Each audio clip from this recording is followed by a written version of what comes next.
Good evening. Hope everybody's doing well. Just want to invite you to the hybrid video for class two. Last week we had a great class, in particular in addressing issues around the program evaluation. And so today, what I would like to do is talk to you about, again, a couple of things: the program evaluation and the single subject research design. With regard to the program evaluation, the objective this evening is going to be to give you some feedback on the papers that I read and move you forward to prepare you to develop the next couple of sections of your paper. With regard to the single subject research design, because sections 3 and 4 are due next week, the objective this evening will be to talk about sections 3 and 4, in particular section 4, and giving you some instruction on some important components of that particular section.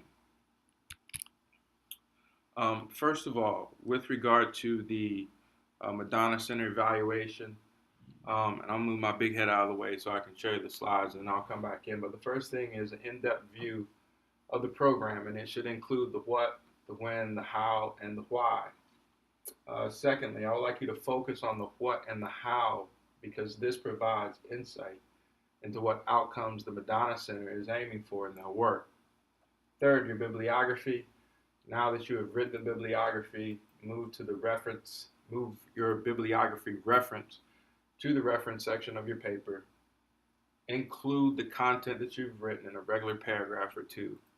And lastly, add the subheading literature review. What I'll say about this particular piece in brief is that I really need for you to focus on the what and the how when it comes to describing the particular program component that you're looking for. By focusing on the what and the how, it provides the reader with an opportunity to understand exactly what outcomes the Madonna Center is trying to achieve. In other words, as social workers, when we are engaging in our therapeutic methods often dictate, and they should dictate, what type of outcomes that we want to achieve. And so I need for you to be able to provide a visual to your audience or your readers of what that particular component of the Madonna Center looks like. Okay, folks have some really good articles that provide you with great insight into ways to structure your program evaluation. And so again, I want you to ensure that you have included detailed information on how the program operates so that the reader can envision what the program is all about, what they're trying to achieve. I want you to make sure that you include subject headings as they are presented in the instruction sheet because that also provides a guide for the reader. I would like you to cite any direct quotes with the appropriate APA style if you spoke with Jeffrey or another Madonna Center representative. And lastly, use the questions and the order of the questions in the instructions as a guide.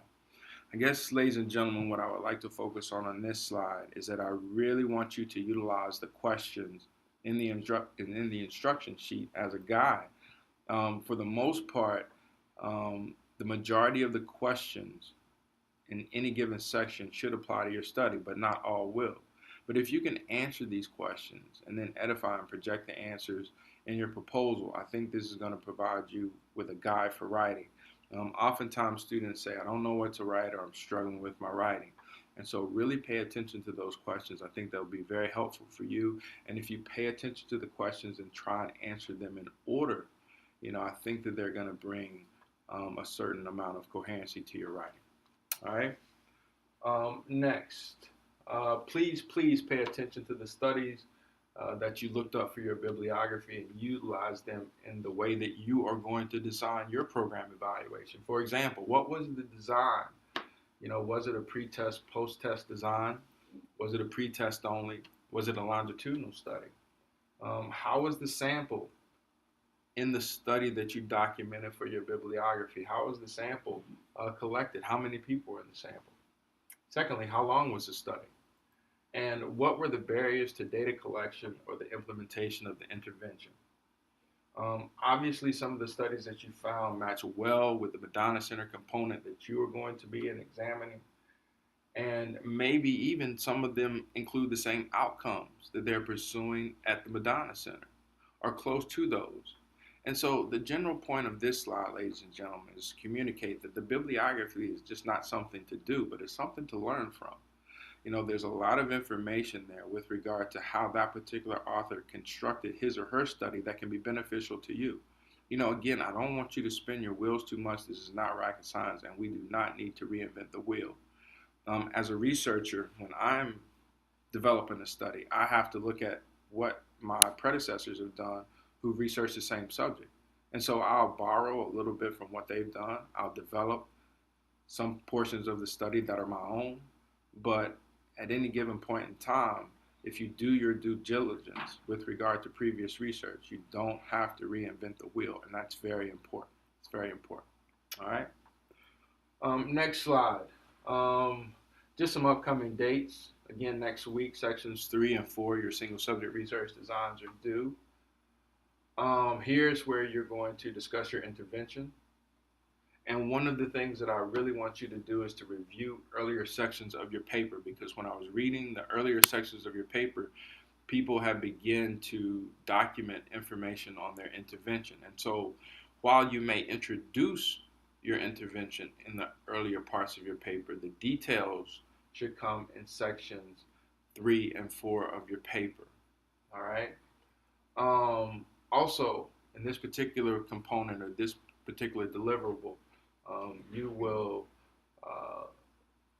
will present one peer-reviewed single subject research design article that pertains to the target problem that you are addressing. If you cannot find an SSRD, ladies and gentlemen, then a group design that addresses the same or a similar outcome that you're pursuing in your SSRD is certainly acceptable. All right, and also due next week are pragmatic issues in Chapter 14, mini project number 1. And as always, please bring hard copies of both assignments. At any time, if you would like to resubmit a revised copy of your SSRD or program evaluation, you're welcome to do so. If it's not a class day, then simply leave it in my box in the main social work office, or you can slide it under my door.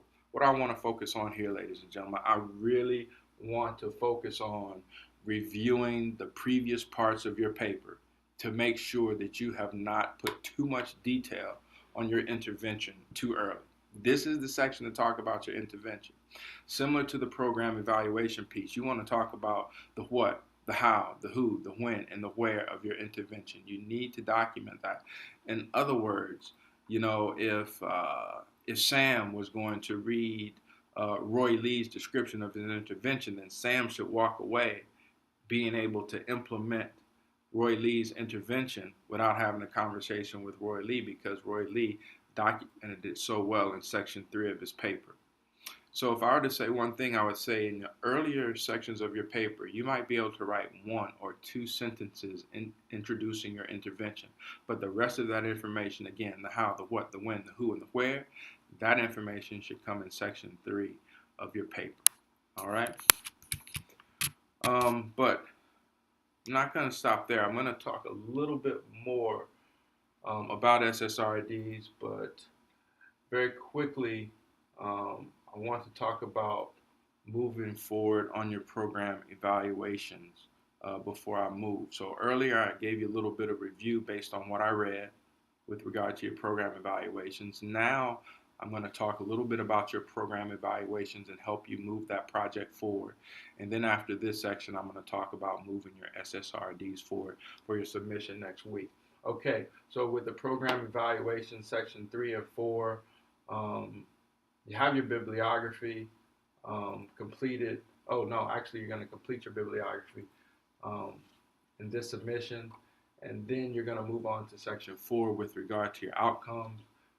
Here, you want to talk about specific program components. So in the first submission of your paper, if you recall, you talked about the program component that you're going to be focusing on. Now, in this particular section, you're going to move forward and you're going to be a little bit more specific. So whether it's reading readiness, or whether it's the weekly bread and produce distribution piece, or whether it's senior spirituality, or whether it's children's creativity, you're going to focus specifically on that program component and give the reader as much detail as you can with regard to that program component. Just like in your SSRDs, the next piece is that you are going to name and define your outcomes. So let's say, for example, it's your outcome is level of children's creativity. How do you conceptually and then operationally define children's creativity? It may be in the number of, creative drawings that the young person creates over a certain amount of time, or the creative thoughts that they may have demonstrated in class. How are you going to operationally define that? Next, go into more detail about the program component and intervention. And this should be, again, a little bit more than what you presented in your program component in section 2. And lastly, as I alluded to earlier, please, please, please use the questions in the directions as prompts for your writing when they apply. So the thing that I want to emphasize here, as I did last week with your SSRD, is you really have to name and define your outcomes. Your reader, and the Madonna Center is our client in terms of this program evaluation, or you have to provide a report for your federal funding source. They really need to understand the exact outcomes that you're trying to achieve. Now, when we talk about something like stress level or level of depression or weight, those outcomes are easier to label and define than the ones that you're dealing with. We're dealing with some serious things here when we talk about the spirituality level of seniors. And so, that's why your drafts are important. Trying to do the best that you can, and then we'll work on them in class as we have throughout the semester. All right? Okay. So that's where you stand with regard to your program evaluation. The last piece of this video is I'm going to talk about the next section of your single subject research design. Identify and conceptually define, including the indicators, 2 measurable outcomes and variables, 1 qualitative and the other quantitative. So remember the difference and the distinction that we've made between those 2 types of mixed methods. You need to describe how you will measure the outcomes and the variables. In other words, operationally define the 2 outcomes and their variables. So you got to label, you got to conceptually define, you have to operationally define. Say those with me. I know that people watching this video with you, so say it with me. We got to name it, we got to conceptually define it, then we have to operationally define it. The name, the conceptual definition is the visual or the image that we want to portray. The operational definition is how we're going to measure. Then you want to make sure that you use the appropriate quantitative and qualitative data collection methods to measure the variable. Now, again, when we talk about our single subject research design, ladies and gentlemen, I've recommended to you that the best way to go about the qualitative measurement is through journaling. Now, some of you may have some other ideas. Please share them. I'm definitely open to them, but I think that journaling will definitely be your best qualitative method. And then according to the quantitative methods, a lot of you are going to be using measures. A lot of you have single subject research design that deal with weight. Some of you have single subject research design that deal with the reduction in glucose level. Some of you are also dealing with stress level, so you may actually find an instrument that measures level of stress. Some of you are dealing with self-esteem and self-image, for which there are existing measures that you're certainly able to use for this particular piece. Who will collect the data and how often? Be explicit about that. Even if you're collecting your own data, you need to be specific about that in terms of saying the client, the consumer, or I will collect that particular data. Thinking forward, how will the qualitative and quantitative data be analyzed? Okay, I'm going to let you think about that. We're pretty clear about how the quantitative data will be analyzed, but how will your qualitative data be analyzed? And can the quantitative data be graphed? Now, if your quantitative data can't be graphed, then you got to go and you got to start over again, because that is one of the prerequisites of this assignment. Students should consider organizing their writing in terms of 1 paragraph for the quantitative and 1 paragraph for the qualitative information. Ladies and gentlemen, I can't tell you how important this is. I really cannot tell you how important this is in terms of organizing your writing. Okay, if you write all of the information that's pertaining to the quantitative method in 1 paragraph and then the qualitative methods in 1 paragraph, it really will simplify things for you. And then again, as I said earlier, please use the questions that have been posed in your instructions to guide your writing.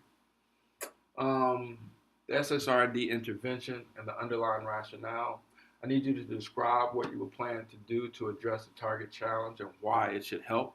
Explain why your rationale. Explain your rationale for the intervention. For example, if your intervention is aiming at weight reduction, and you know that part of that has to do with nutrition and the other part with exercise, but you're not dealing necessarily with the exercise and you're only dealing with the nutrition, then talk about your rationale for including that. Will you be responsible for the intervention, or will someone else be responsible for the intervention? Many of you are responsible for your own intervention. Some of you are using tools that have been developed by other people, so just be explicit about that. How long will the intervention last? What are some of the challenges to implementing the intervention? Some of you may have tried this before, and this may be your second or third try. So you can use that experience to discuss some of the barriers or challenges that you experienced in previous efforts at the same intervention. How long is each intervention session? So not only is the length of the entire intervention, but how long is each session? And some of that's easier than others. For example, I know that I think Sam is going to be doing the insanity program. And so, how long do those exercise sessions last? And then how long will these intervention or will these sessions last over a particular period of time? And then if someone were to read this description, could they replicate the study? And actually, one of the exercises that we're going to engage in next class is we're going to hand your intervention over to someone in the class, and we're going to let them read it. And we are going to allow them to give you feedback on whether or not they felt as if they could implement that intervention based on your description, similar to the 7 steps that we engaged in when we were talking about different processes in class when we met last. All right, so if there are any questions, what I would like for you to do is please email any suggestions to the hybrid videos or any questions that you may have based off the hybrid videos. The grades for homework will be up by Wednesday, both your assignments for the mini projects for both chapters. There will be no office hours this week because I'm on travel this week, but if you need to schedule a phone conference, just send me an email and I'll make myself available. Please make sure that you spend time reaching out to Jeffrey and or Martha to get any details about the program components that you are going to pursue for your program evaluation study. And then please make sure that you're collecting the data for your SSRD systematically. And if you want to draft a graph and then you want to submit it, then feel free to submit a hard copy to you. Most of all, what I want to say to you, ladies and gentlemen, is I think you're making great progress on your projects. We need to move forward. It's okay if you make mistakes in your papers, but what I do want you to do is try and go through that critical thinking process where you are, trying your best to fill in some of the blanks. And just because you're not clear about something doesn't mean that you don't necessarily have to try it. Try it, bring it to class, let's discuss it, let's massage it, let's fix it up. Let's make it the best possible program evaluation and SSRDs that we can develop. Looking forward to class next week. Please submit your hard copies in. And for now, I hope you have an outstanding rest of the week, and I'll see you soon. Bye-bye.